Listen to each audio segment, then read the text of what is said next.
whanga au e pā, hawa wara mai rā. Haere, haere, Haere, haere, haere mai. I te toko tūra, kai toko tō, I te waka. O, noi pui pauri, kia ngora kai. Ia, ia. O, te mara kari oi, kia ngora kai. Ko ngati whatua, kia ngora kai. Well, namaste, kia ora, and good afternoon, everyone. Before I begin, can I just acknowledge Ngāti Whātua Ōrākei for their outstanding hosting of Matariki yesterday, but more importantly, can I thank them for their very generous gift of land that established this great city and for their ongoing contributions to Auckland Tamaki Makaurau. Prime Minister Sri Narendra Modi, ministers, distinguished guests, ladies and gentlemen, it is an absolute pleasure to welcome you all here today. Prime Minister, it is a very special honour to host you here in New Zealand. Your visit is truly historic, as it is the first by an Indian Prime Minister in 40 years. And it sends a very clear message. New Zealand and India are taking our relationship to the next level. And I'd like to thank you personally for the priority and for the energy that you have dedicated to this relationship and for the momentum that that has provided. It is fitting that your visit coincides with Matariki, the Māori New Year, which is, of course, a time to remember, to reflect and to look ahead. The same star cluster is known in Indian tradition as Kritika. Though called by different names, we share the same stars and we share the same hope for prosperity and renewal.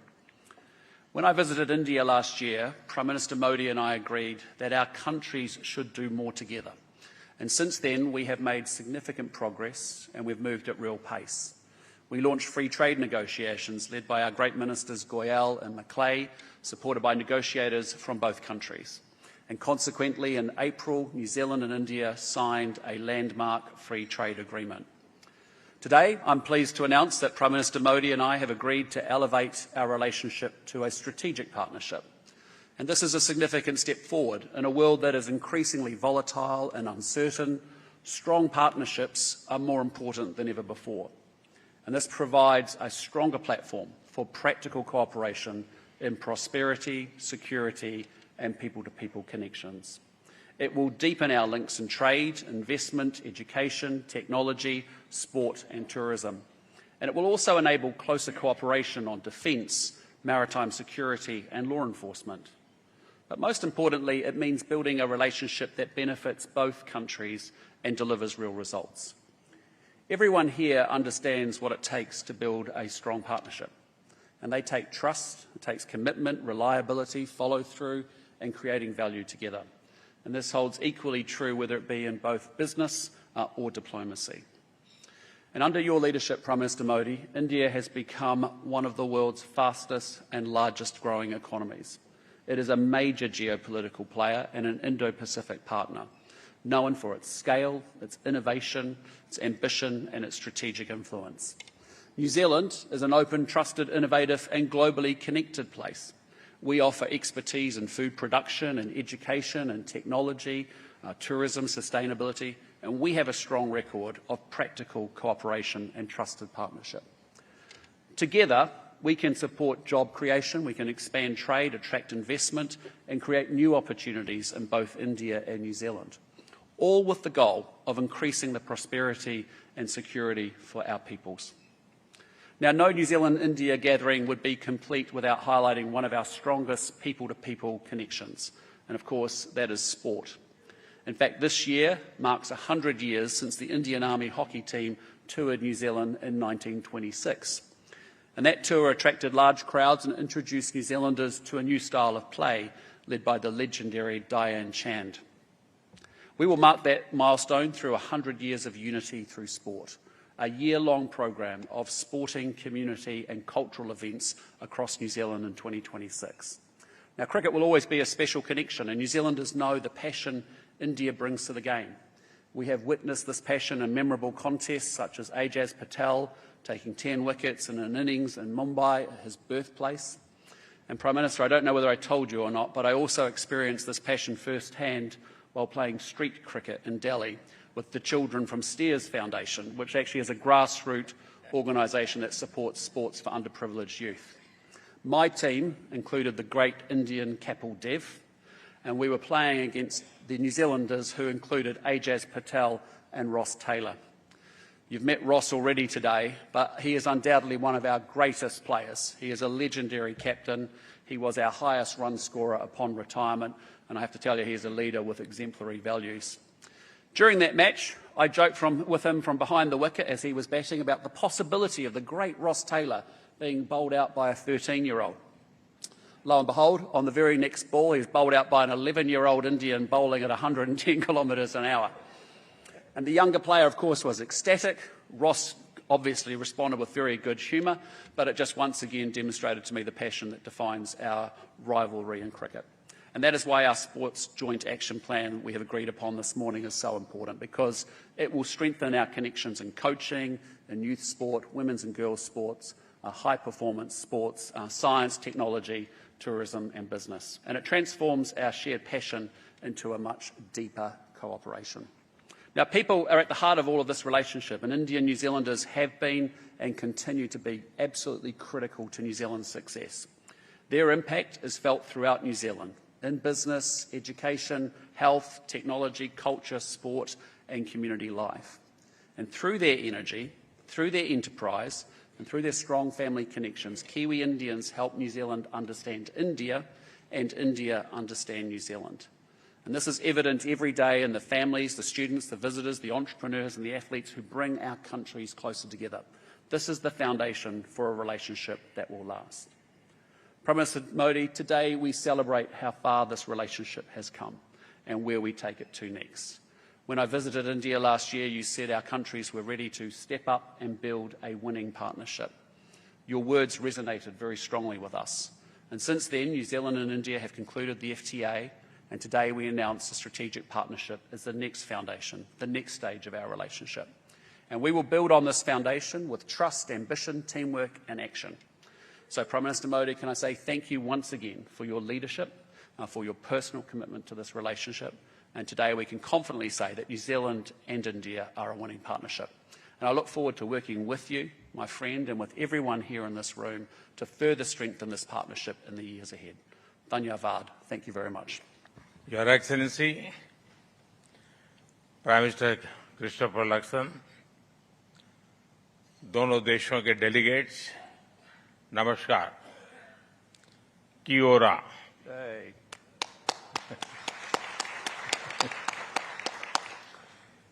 मेरे और मेरे delegation के उष्मा भरे स्वागत और आतिथ्य के लिए मैं मेरे मित्र प्रधानमंत्री लक्ष्मण का आभार व्यक्त करता हूं।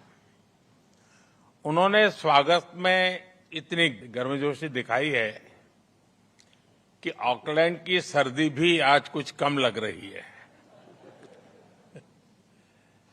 इस यात्रा के दौरान न्यूजीलैंड के लोगों से जो स्नेह और अपनापन मिला है, वो हमारे हृदय में हमेशा रहेगा। पिछले वर्ष प्रधानमंत्री लक्ष्मण की भारत यात्रा से हमारे सहयोग के हर क्षेत्र में नई ऊर्जा आई है। उनके नेतृत्व, स्पष्ट विजन और मजबूत प्रतिबद्धता से भारत और न्यूजीलैंड की मित्रता को नई गति और नई दिशा मिली है। आज 40 वर्षों के बाद भारतीय प्रधानमंत्री की न्यूजीलैंड यात्रा हो रही है और मैं हमेशा कहता हूं कि बहुत सारे अच्छे काम हैं जो मेरे पहले वाले लोग मेरे लिए छोड़ के गए हैं, जो मैं पूरे कर रहा हूं। साथियों, ये हमारे संबंधों के एक नए अध्याय का शुभारंभ है। फ्रेंड्स, भारत और न्यूजीलैंड का लोकतांत्रिक मूल्यों में दृढ़ विश्वास हमें मिलकर आगे बढ़ने के लिए नेचुरल कंफर्ट प्रदान करता है। पिछले कुछ वर्षों में हमने हमारे संबंधों को अभूतपूर्व गति प्रदान की है।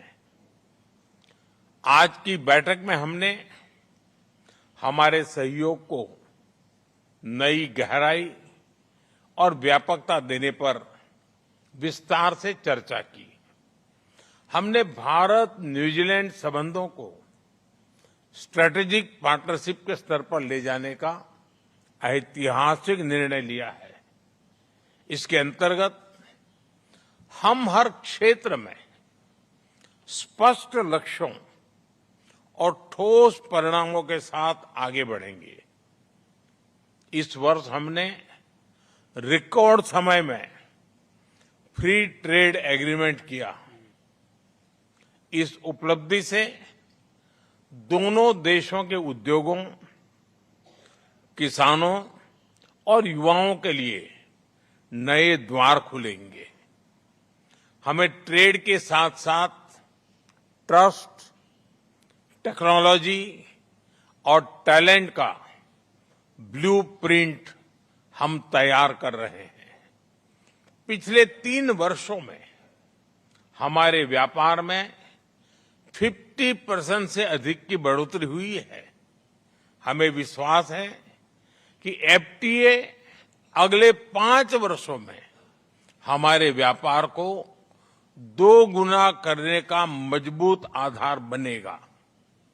न्यूजीलैंड द्वारा भारत में $20 बिलियन के इन्वेस्टमेंट कमिटमेंट का भी हम विशेष रूप से स्वागत करते हैं। यह न्यूजीलैंड की कंपनीज को भारत की ग्रोथ स्टोरी में लॉन्ग टर्म पार्टनर बनने का अवसर देगा। फ्रेंड्स, हमारी स्ट्रेटेजिक पार्टनरशिप को सार्थक बनाने के लिए हम दोनों देशों की स्ट्रेंथ को प्रैक्टिकल कोऑपरेशन में बदल रहे हैं। फिनटेक के क्षेत्र में हम भारत के यूपीआई और न्यूजीलैंड के पेमेंट सिस्टम को जोड़ने पर आगे बढ़ रहे हैं। एग्रीकल्चर, डेयरी और फूड प्रोसेसिंग में हमने सहयोग का एक मजबूत खाका बनाया है। इसका लाभ हमारे किसानों और पशुपालकों को मिलेगा। ट्रेडिशनल मेडिसिन में न्यूजीलैंड और भारत दोनों की समृद्ध और जीवंत परंपराएं हैं। आज हमने हमारे स्वास्थ्य सहयोग में ट्रेडिशनल मेडिसिन की भूमिका बढ़ाने पर सहमति व्यक्त की। रक्षा और सुरक्षा में हमारा बढ़ता सहयोग हमारे गहरे स्ट्रेटेजिक ट्रस्ट का प्रतीक है। पिछले वर्ष किए गए डिफेंस कोऑपरेशन एग्रीमेंट से हमारे सहयोग का मजबूत ढांचा तैयार हुआ है। आज हमने इंडो पैसिफिक में मैरीटाइम कोऑपरेशन के लिए एक फ्रेमवर्क पर सहमति बनाई है। Bilateral naval exercise, logistic support और हाइड्रोग्राफी में सहयोग से हमारा आपसी तालमेल बढ़ेगा। फ्रेंड्स, हमारे संबंधों की सबसे मजबूत ताकत हमारे पीपल टू पीपल टाइज है। भारतीय समुदाय के लोगों ने अपने परिश्रम और टैलेंट से न्यूजीलैंड में विशेष स्थान बनाया है। उनकी देखरेख के लिए मैं प्रधानमंत्री लक्ष्मण, न्यूजीलैंड सरकार और न्यूजीलैंड के लोगों का आभार व्यक्त करता हूं। आज किया गया कल्चरल कोऑपरेशन एमओयू दोनों देशों के आर्ट, कल्चर, हेरिटेज तथा क्रिएटिव इंडस्ट्रीज में एक्सचेंज को गति देगा। न्यूजीलैंड भारतीय स्टूडेंट्स के लिए एक महत्वपूर्ण डेस्टिनेशन रहा है। हम न्यूजीलैंड की यूनिवर्सिटीज को भारत में कैंपस खोलने के लिए आमंत्रित करते हैं। इस वर्ष हम दोनों देशों के बीच खेल संबंधों की 100वीं वर्षगांठ मना रहे हैं। 100 साल पहले मेजर ध्यानचंद के नेतृत्व में हॉकी टीम ने यहां आकर जो इतिहास रचा था, वह हमारी खेल साझेदारी को आज भी प्रेरित कर रहा है। इस उपलक्ष्य पर हम दोनों देशों में कई स्पोर्ट्स इवेंट्स आयोजित कर रहे हैं। क्रिकेट के साथ साथ अन्य खेलों में भी सहयोग बढ़ाने के लिए हमने स्पोर्ट्स ज्वाइंट एक्शन प्लान बनाया है। हाल ही में भुवनेश्वर में न्यूजीलैंड रग्बी और रग्बी इंडिया के कोचिंग प्रोग्राम से अच्छी शुरुआत हुई है। फ्रेंड, वैश्विक मंच पर भी भारत और न्यूजीलैंड भरोसेमंद साझेदार और करीबी मित्र है। हमारा मानना है कि वर्तमान समय की चुनौतियों का सामना करने के लिए यूएन सहित अन्य वैश्विक संस्थानों में रिफॉर्म आवश्यक है। आतंकवाद के विषय पर कंधे से कंधा मिलाकर आगे बढ़ाने के लिए आज हमने ज्वाइंट वर्किंग ग्रुप का गठन किया है। भारत और न्यूजीलैंड के बीच सहयोग इंडो पैसिफिक में शांति, स्थिरता और सुरक्षा के लिए अत्यंत महत्वपूर्ण है। फ्रेंड्स, मैं आप सभी को माओरी नववर्ष मातृकी की हार्दिक शुभकामनाएं देता हूं। जिस तरह तारा समूह को यहां मातृकी नाम दिया गया है, जैसा आपने भी बताया, उसे भारत में प्राचीन काल से कृतिका नक्षत्र के रूप में जाना जाता है। मुझे विश्वास है कि मातृकी का यह वर्ष हमारे संबंधों को इन्हीं सितारों की तरह जगमगाने की प्रेरणा देगा। प्राइम मिनिस्टर लक्ष्मण, आपकी मित्रता, आपकी प्रतिबद्धता और मेरी न्यूजीलैंड यात्रा को यादगार बनाने के लिए मैं आपका आभार व्यक्त करता हूं। जैसे रग्बी में टीम वर्क और भरोसा जरूरी होता है, वैसे ही हम भी आपसी विश्वास के साथ आगे बढ़ेंगे।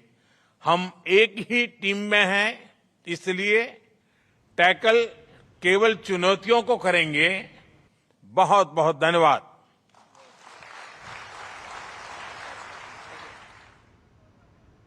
तो ऑकलैंड में मौजूद है प्रधानमंत्री नरेंद्र मोदी और इस दौरान गाला लंच